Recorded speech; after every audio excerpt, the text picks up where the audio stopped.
It's got their health care law. Now they're pushing a new plan for the government to decide how much health insurance companies can hike premiums. They insist it'll drive down costs, but Jonathan argues it is the driving force behind a complete government takeover. Jonathan, how do you figure?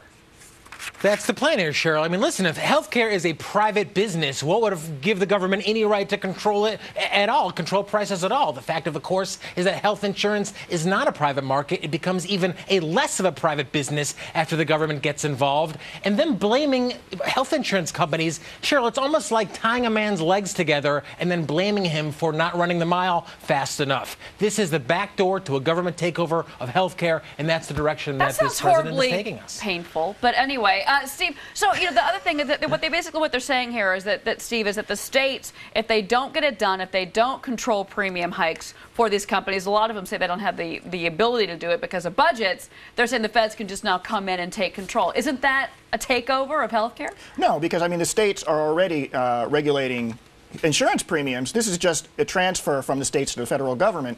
But the fact that the insurance companies are crying over this, they're about to get 34 million new subscribers. Even if they take a slight hit on the amount of profit that they're making per insurer, they're going to make a boatload of money. Jonas, so it's more control. It's all based on control. But Jonas, you know what? To Steve's point, look at United Healthcare. Their first quarter profits up 21%. They made over $1 billion in profit. Well, it hasn't kicked in yet. The rules are not kicking in like 2014.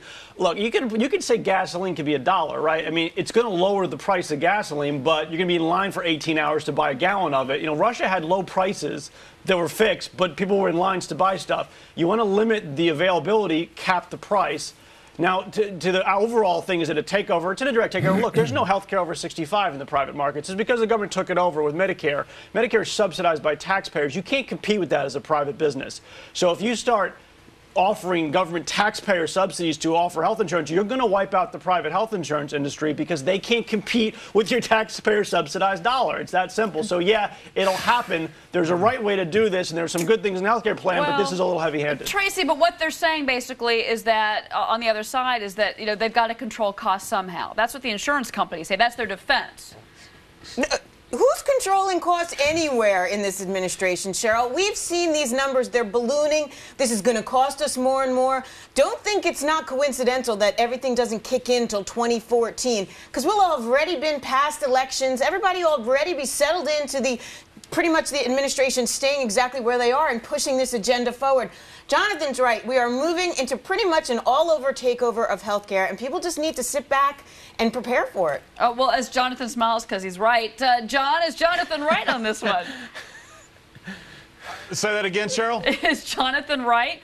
Speed up on Jonathan. Yeah, look, absolutely, except for the one part about the government takeover. Look, I don't know why people keep warning about a government takeover. You have health care, you have mortgage, and you have student lending. That's 25% of our economy right now. Is socialized, is run by the government. The revolution is not coming. The revolution is here. They may try to get to 50% by midterm elections. Health and Human Services just came out and said this health care bill is going to cost us a lot more. Medicare cuts are coming. Well, look, but 34 million people and uninsured. Great. Who's going to pay for this? That's already been covered on another show today. But you know what, Wayne? At the end of the day, maybe this is just a way for Harry Reid to kind of, again, go after healthcare companies, take over if that's what he wants to do. It's a little bit sneaky the way that they're kind of crafting the legislation right now.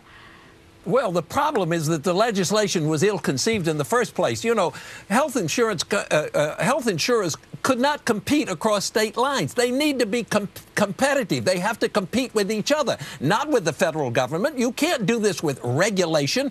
Competition is the natural regulator. You can't do it by imposing something on somebody. We were talking about jobs earlier. This is going to create more federally hired people. They are going to be the biggest employer in the United States. And it may have been covered before, but John Layfield is right. I mean, experts at Health and Human Resources have estimated that these costs are going to go off the charts. Cheryl, Right. I actually, Steve, last word. Yeah, I actually agree with John on one point. There is already a certain amount of government involvement in healthcare and student loans and things like that. A certain amount? Well, whatever it is, Just a little it's not bit. going to go up significantly under this administration. There is no additional, the public option didn't pass.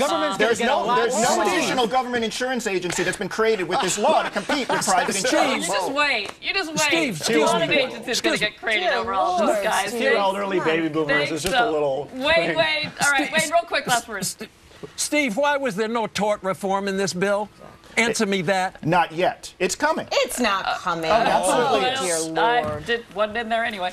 All right, guys, thank you so much. Coming up, Al Gore's on a recruiting warpath. The former VP signing up youngsters to go green, but will it really mean